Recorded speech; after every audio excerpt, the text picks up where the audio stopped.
Rideaux tirés et pantoufles aux pieds, vous vous installez confortablement sur votre canapé. Vous n'avez bien sûr pas oublié de vous préparer un saladier de pop-corn salé et de vous servir un verre d'une de vos boissons préférées. Un après-midi DVD s'offre à vous. Aventure, science-fiction ou le grand frisson. Un choix des plus difficiles. Après un instant de réflexion, vous optez pour le grand frisson. Vous commencerez par Le Silence des agneaux, enchaînerez par Hannibal Lecter, et pour finir en beauté, Massacre à la tronçonneuse. Vos poils s'hérissent à l'idée de cet après-midi de terreur. Pendant le visionnage de ces films, une question vous hante. Ces personnages ont-ils existé? Ou sont-ils la création de l'imagination fertile d'un scénariste? Au risque de vous faire peur, sachez que ces tueurs en série ont bel et bien existé, et ces films qui ont connu un succès retentissant se sont inspirés dans une certaine mesure des actes macabres et habitudes effrayantes de ces tueurs pour la création de leurs personnages. Cet épisode sera consacré au tueur en série qui inspira le film Massacre à la tronçonneuse, Ed Gein. Edward Theodore Gein est né en 1906 dans le nord des États-Unis à La Crosse dans le Wisconsin. Cette petite bourgade fortement boisée était habitée essentiellement par des fermiers et des chasseurs. La mère de Ed, Augusta, était une femme très dure. Très croyante et extrêmement dominatrice, elle n'hésita pas à imposer sa vision des choses et ses croyances à son mari et à ses fils. Religieuse fanatique, elle haïssait les hommes à tel point qu'elle priait à chaque jour pour donner naissance d'une fille. En effet, elle voyait le péché partout et considérait les gens qui l'entouraient comme des pécheurs lubriques et irreligieux. Elle éleva donc ses deux garçons d'une manière très stricte et tenta de leur imposer un code moral très élevé. Pour cela, l'éducation de ses enfants se résumait à une lecture quotidienne de la Bible. Son fanatisme religieux fut tel qu'elle n'eut de cesse de répéter à ses enfants que les femmes étaient des récipients du péché, des créatures immorales. De cette manière, elle espérait leur enlever tout désir sexuel pour qu'ils n'aillent pas en enfer.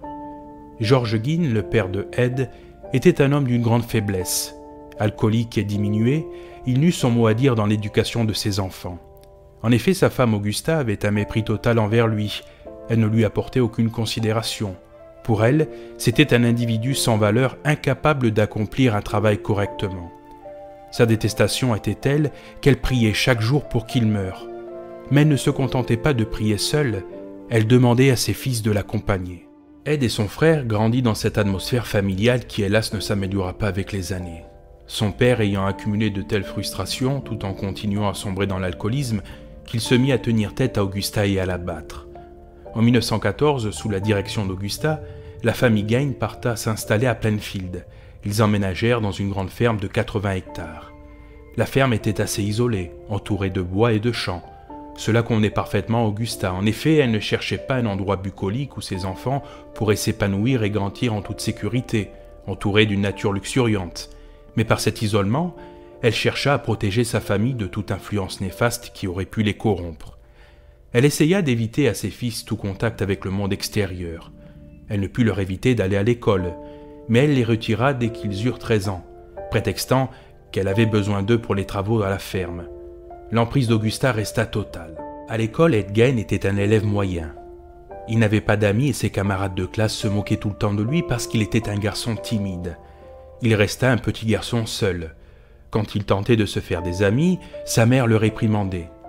Malgré la dureté d'Augusta, Ed avait de l'admiration pour sa mère et faisait tout ce qu'il pouvait pour ne pas la décevoir et pour suivre la moindre de ses directives.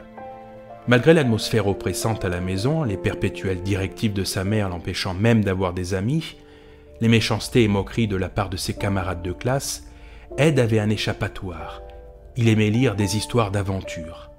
L'instant d'une lecture, il pouvait échapper à cette dure réalité et s'évader quelques instants. Mais ces rares moments d'évasion étaient de courte durée et la dureté de la vie le rattrapait aussitôt. En effet, Augusta était rarement satisfait de ses garçons.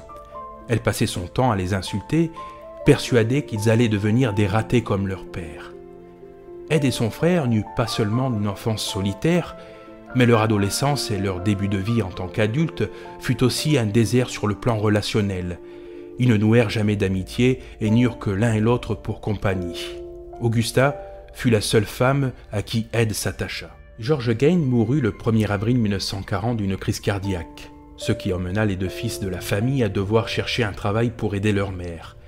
Ils travaillèrent comme hommes à tout faire et Ed faisait de temps à autre du babysitting chez leurs voisins. Ed avait beaucoup d'admiration pour son grand frère Henry qui avait 7 ans de plus que lui. Il le considérait comme un bon travailleur et comme un homme de caractère. Henry s'inquiétait de l'attachement malsain que son frère avait envers leur mère qui s'était accentué à la mort de leur père. Il ne cachait pas sa désapprobation et n'hésitait pas à régulièrement critiquer Ed et Augusta sur leur relation intime. Cela fit naître en Ed un véritable ressentiment envers son frère. En effet, il avait une grande admiration et un amour incommensurable pour sa mère. Henry avait-il discerné un réel problème au sein de sa famille? Avait-il mis le doigt sur quelque chose de vrai? Le fait qu'il ne cachait pas sa désapprobation sur la relation malsaine de Ed et sa mère et n'hésitait pas à leur faire savoir par de vives critiques, l'a-t-il précipité dans une mort mystérieuse en 1944? En effet, à la suite d'un feu qui s'approchait dangereusement de leur ferme, Ed et Henry partirent pour l'éteindre. La nuit tomba et Ed perdit de vue son frère. Une fois le feu éteint, il partit à sa recherche, mais ne le trouvant pas, il appela la police. Les policiers mirent en place une équipe pour ratisser les forêts avoisinantes. Une fois arrivés à la ferme des Gaines, quelles ont été leurs surprises de voir Ed les conduire directement au corps de son frère allongé sur le sol. Sol qui n'avait même pas brûlé, et le corps présentait des contusions à la tête. Malgré ça, la police n'inculpa pas Ed et conclut que la mort survint suite à une asphyxie due aux fumées de l'incendie. Ed se retrouva donc seul avec sa mère. Augusta mourut peu de temps après, le 29 décembre 1945, suite à une série d'attaques qui l'avaient laissé paralysé. En un instant, à l'âge de 39 ans, Ed Gein se retrouva seul. Il perdit la seule personne pour qui il avait une admiration sincère, un amour pur, une personne qui donnait sens à sa vie, et pour qui il avait sacrifié son enfance, son adolescence, sa vie d'adulte. En effet, sa mère l'avait toujours empêché de se créer des amitiés et de nouer des relations avec le monde extérieur, monde qu'elle considérait comme perverti et irreligieux. Il resta donc reclus dans cette ferme, loin du monde extérieur. Le voilà maintenant seul. Il scella les portes des pièces de la maison que sa mère avait le plus utilisées, à l'étage, le salon et le séjour au rez-de-chaussée. Il préserva ces pièces comme si c'étaient les choses les plus précieuses qu'il avait. Il les laissa dans leur état et ne toucha plus à rien. Il s'installa dans une petite chambre au rez-de-chaussée et n'utilisa que la cuisine. Se retrouvant seul, livré à lui-même, n'étant plus sous l'emprise et la domination de sa mère, il sombra petit à petit dans la psychose et laissa libre cours aux fantasmes qu'il avait étouffés durant toutes ces années. Il éprouva une certaine attirance et fascination sur ce que sa mère l'avait empêché d'approcher durant tant d'années, les femmes. Sa cuisine commençait à crouler sous les livres et des journaux parlant des atrocités commises par les nazis, sur les pratiques des chasseurs de tête. Ed passait des heures à lire des histoires d'anciens rites mortuaires, des livres sur l'anatomie et des magazines pornographiques. Seul et entouré de ces livres, Ed Gein pensait constamment au sexe et à la mort. Il devint tellement obsédé par les histoires qu'il lisait qu'il lui arrivait certaines fois d'en raconter aux enfants qu'il gardait. Ed aimait aussi lire les rubriques nécrologiques locales. Il pouvait savoir quelle femme du voisinage était morte. Un jour, il apprit qu'une femme venait d'être enterrée non loin de la tombe de sa mère. Le soir même, il alla déterrer le cadavre. Il raconta plus tard à la police qu'il exhumait ces cadavres parce qu'il prenait du plaisir à dépecer et tanner leur peau pour les porter comme un vêtement. Il lui arrivait de collectionner des morceaux de corps et les têtes qu'il préserva. Il arrivait certaines fois à Ed de garder un jeune garçon. Ce garçon visita sa ferme en sa compagnie. Une fois rentré chez lui, il raconta que Ed lui avait montré des têtes humaines qu'il gardait dans sa chambre, lui affirmant que ces têtes réduites venaient des mers du Sud et provenaient de chasseurs de têtes. Les personnes qui entendirent l'histoire de ce petit garçon ne le prirent pas au sérieux. Plus tard, d'autres jeunes garçons rendirent visite à Ed et virent eux aussi les têtes réduites de femmes. Ils s'imaginèrent que c'était juste des costumes d'Halloween. De nombreuses rumeurs commencèrent à circuler en ville sur les étranges objets que possédait Ed Gein. Mais malgré cela, personne ne prit la chose au sérieux. Certains même plaisantaient sur les prétendues têtes réduites que Ed possédait et s'imaginaient qu'il plaisantait ou cherchait à se rendre intéressant. À partir de 1947, de nombreuses disparitions inexpliquées déstabilisaient la police locale, mais personne ne pensa que Ed Gein pouvait être impliqué d'une quelconque manière dans ces disparitions. Le 1er mai 1947, à Jefferson, Georgia Walker, 8 ans, disparut sur le chemin entre son école et la maison. En 1952, Victor Travis et Ray Burgess s'arrêtèrent pour boire un verre dans un bar avant leur partie de chasse. Ils s'en allèrent et on ne les revit plus jamais. En octobre 1953, à La Crosse, Evelyn Hartley, 15 ans, faisait du babysitting. Son père, n'arrivant pas à la joindre au téléphone, se rendit où sa fille devait garder des enfants. Il ne trouva personne à la maison. Par la fenêtre, il aperçut des lunettes et une chaussure de sa fille sur le sol. Toutes les portes et fenêtres étaient fermées, sauf celle de la cave à l'arrière de la maison, et elle était tachée de sang. Et dans la maison, il trouva la deuxième chaussure. Des recherches furent organisées, mais personne ne trouvera Evelyn. Le 8 décembre 1954, Mary Hogan, patronne du bar à Pine Grove, disparut. Les enquêteurs se rendirent sur le lieu de la disparition. Ils découvrirent une cartouche de fusil vide et du sang sur le sol qui formait une traînée jusqu'au parking. Rien ne manquait dans le bar et la caisse enregistreuse était pleine. Mary Hogan ne fut pas retrouvée. Quelques semaines plus tard, Elmo Hueck, voisin de Ed Gein, discuta avec lui de cette disparition. Gein se rendait régulièrement dans ce bar car il appréciait la patronne Mary Hogan. Elmo Hueck le taquina en lui affirmant que s'il avait courtisé avec plus d'attention, elle serait avec lui plutôt que nulle part.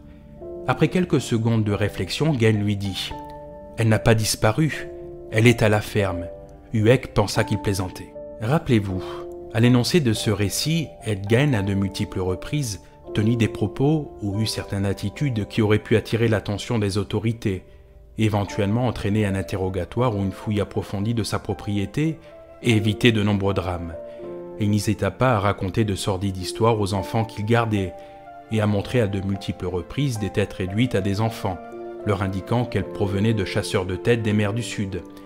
Et les propos on ne peut plus intrigants qu'il tenait à son voisin Elmo Hueck, lui indiquant que la disparue Mary Hogan était à la ferme, mais que ce soit son voisin, les enfants et habitants de la ville, personne ne prenait au sérieux ses dires et pensait qu'il plaisantait ou cherchait à se vanter. Le 16 avril 1957, Bernice Worden, 58 ans, propriétaire d'un magasin à Plainfield, disparut dans les mêmes circonstances que Mary Hogan 3 ans plus tôt.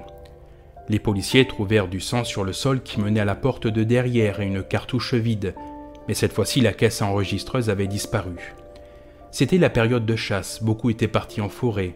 La ville était donc déserte, il y avait peu de témoins qui auraient pu être susceptibles de voir ce qu'il s'était passé.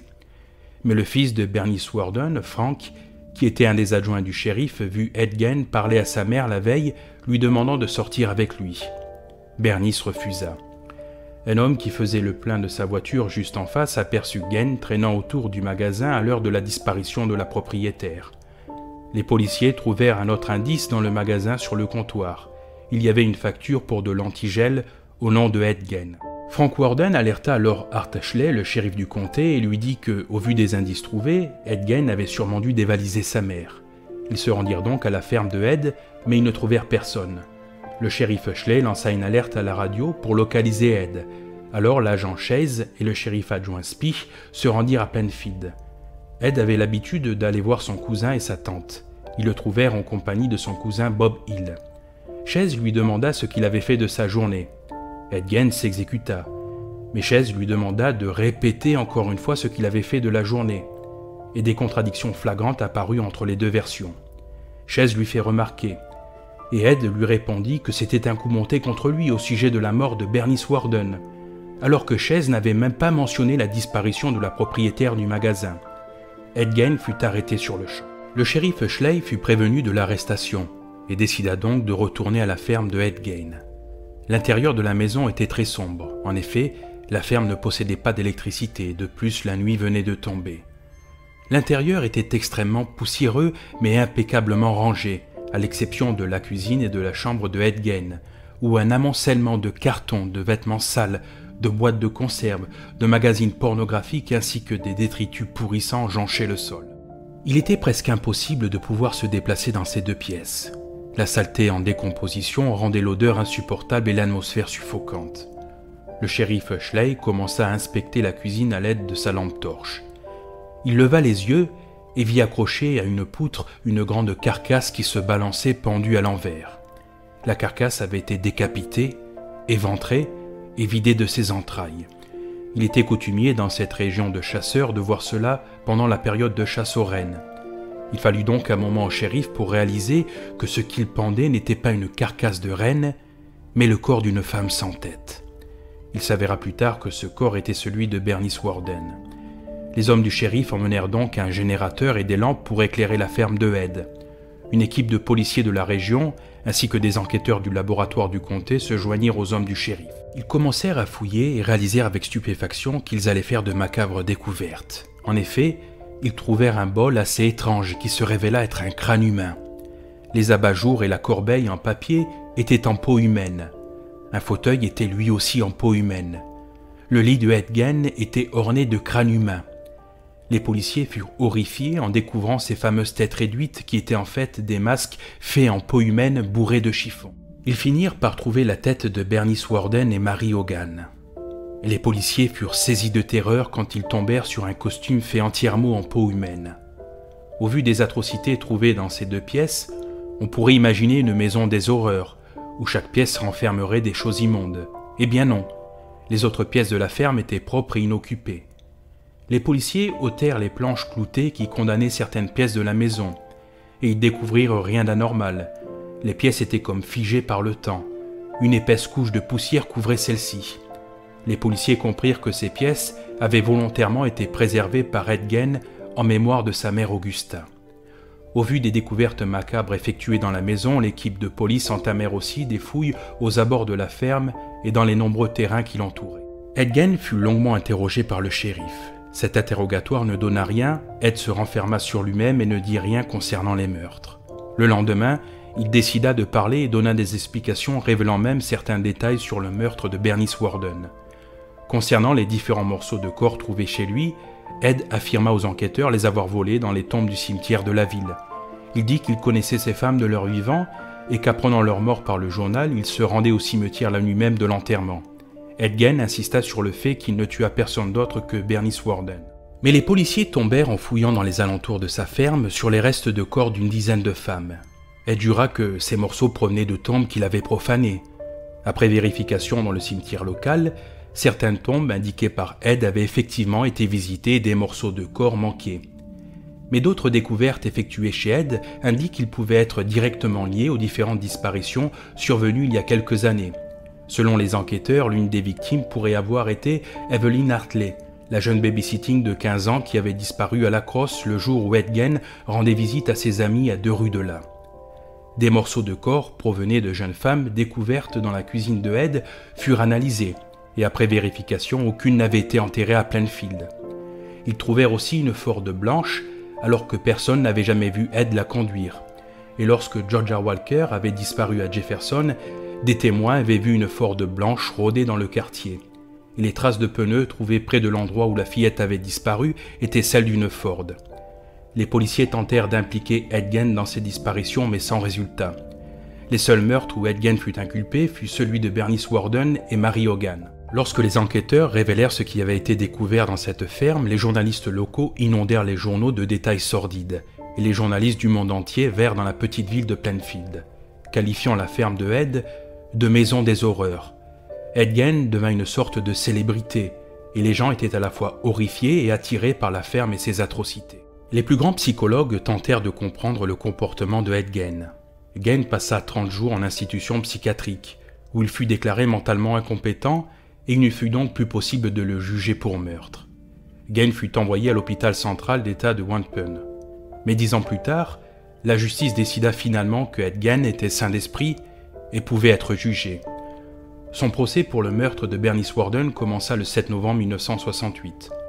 Il ne fallut qu'une semaine pour boucler le procès et obtenir un verdict. Ed fut déclaré coupable de meurtre avec préméditation. Et pourtant, à la stupéfaction de tous, comme il avait été déclaré aliéné au moment du meurtre de Bernice Worden, il fut déclaré non coupable car mentalement irresponsable puis acquitté. Après le procès, il fut renvoyé à l'hôpital central d'État. En 1978, on l'envoya au service gériatrie du Montana Mental Health Institute pour y rester jusqu'à la fin de ses jours. Le 26 juillet 1984, à 78 ans, Ed Gein mourut à la suite d'une insuffisance respiratoire. Il fut enterré au cimetière de Plainfield, à côté de sa mère.